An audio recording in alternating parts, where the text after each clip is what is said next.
Prep 5 from YUMIN Primary School. In this lesson, we'll continue with primary school challenging math. So we have done before algebra questions, probability questions, geometry questions. And let's take a look at this time. What kind of questions do we have? So these different questions, there are different methods. So the first question. Now, I see perimeter of a triangle. So this first is a geometry question. Okay, so let's figure out what is the answer for the first question.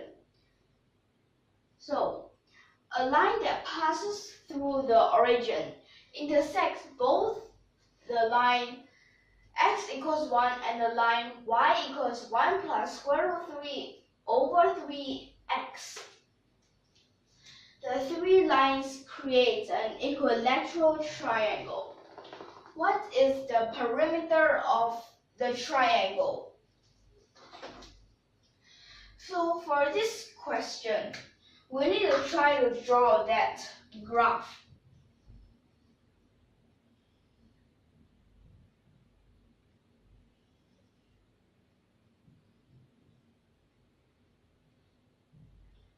So here is when x equals 1. So you have this line, not dotted line. Okay, like this. And then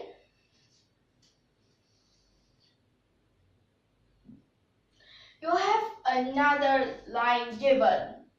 Y equals 1 plus square root 3 over 3x. So for this, when y is the 0, so that means, but we actually don't need to know all these things. Why? So this is actually in that form like this. This is the intersection point with the y-axis. Most importantly is this m, the gradient or the tangent. So with this, in this case, the m is square root 3 over 3. Now, does this look familiar? 1 over square root 3. Wait a second, isn't this tangent 30 degrees? So, when this is that tangent 30 degrees and tangent is the sine over cosine. So you can use this to check for this. So when you realize that it's a tangent,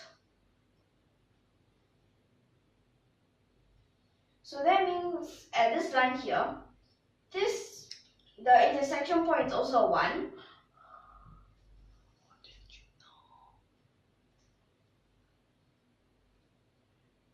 So at this part, oh wait, you need to intersect the origin. So this is the second line. Does this look more like it? So here's line 1. Then you realize we have a square here.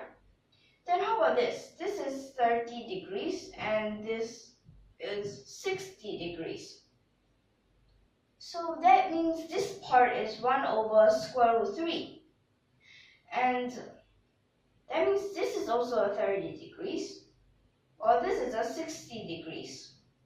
So this part is also a 1 over square root 3.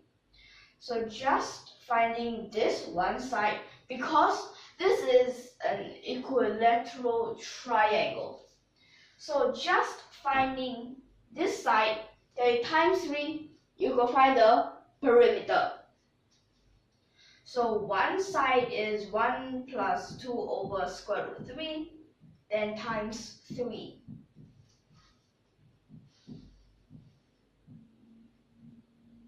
So your answer should be 3 plus 2 square root 3, like this. So this is the answer that you should get. But at this part, did you realize we've used something that we've learned in analytic geometry, also called the coordinates geometry? Okay, so this question is just like this. So now we'll move on to the second question. Okay.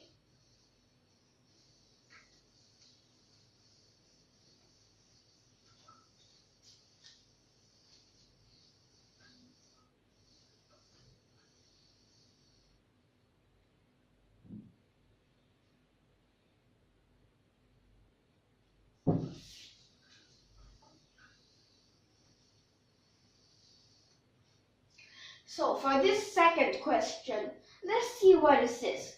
We have the zeros of the function f(x) equals x squared minus ax plus 4a. They are integers. Now what is the sum of all the possible values of a? Well, we have something about functions. We also have something about these adding up. So maybe this is something like counting them. So let's try for this. In this second question, well, the zeros of this function, that means this will just be equal to 0.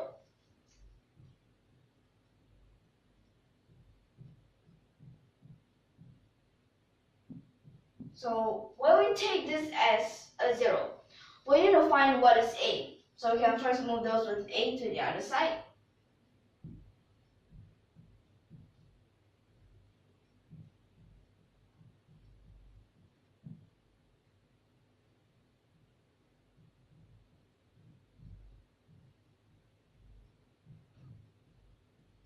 So then you'll divide the extras to the other side, and that's how you get this step.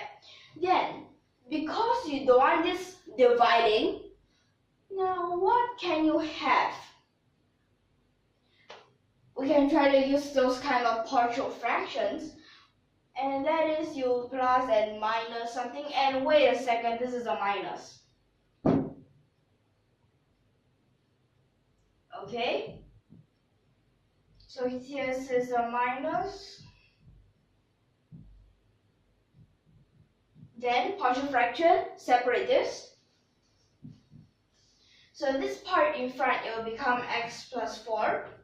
Then this part behind just stays in a fraction form.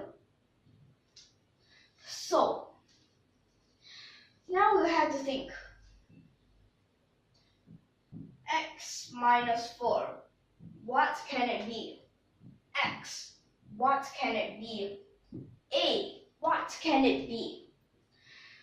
So x minus 4, because we want integers.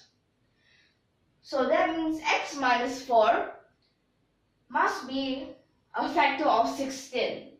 So we can start from 16. Then the next is 8. And then a 4. Then a 2. Then a 1. Negative 1. Negative 2. Negative 4, negative 8, and one last one.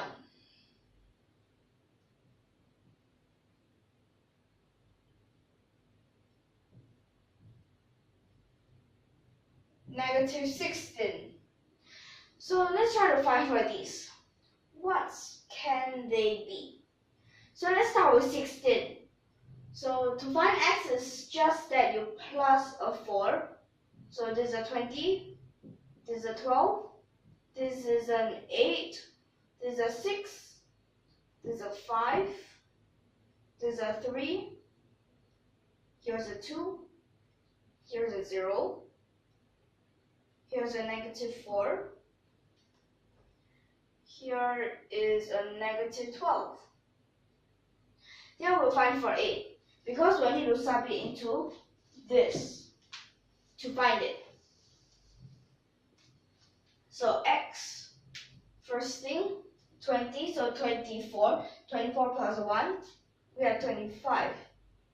Let's record down the numbers that we need to use. So we already have one of them, 25. Then 12, 16, 2, 18. So we'll need 18. Then here's 8, put it in 12. 12 plus a 4, 16.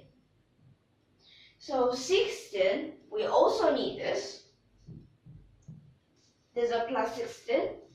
Then 6, 10, 8. 18, but we already have 18.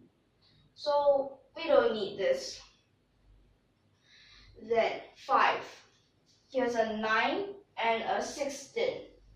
Wait, 9 and a 16? So that makes 25. Then 3, 7, 7 minus a 16. So 7 minus 16 is a -9. So we'll need that -9, so here's just -9. Then 2, sub that in, 6. 6 minus 8, -2. So we'll need this. Then 0, 4, minus 0. 0, don't care. So this, put it in, 0. Then -8, we have a -2. So here we have another repeat, we don't need that. So this -12, when we sub that in, is a -8. So -8, then you minus another 1. -9. So that means you will only have these numbers. Then you just need to calculate them out.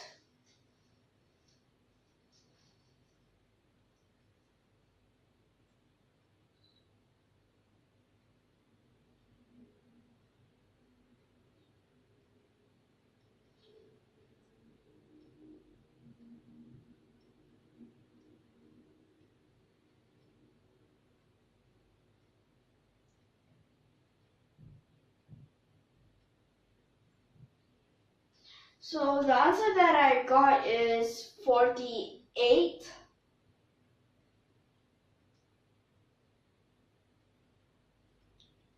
Okay, so this is the answer that I got. Just check again to check whether there's any mistakes.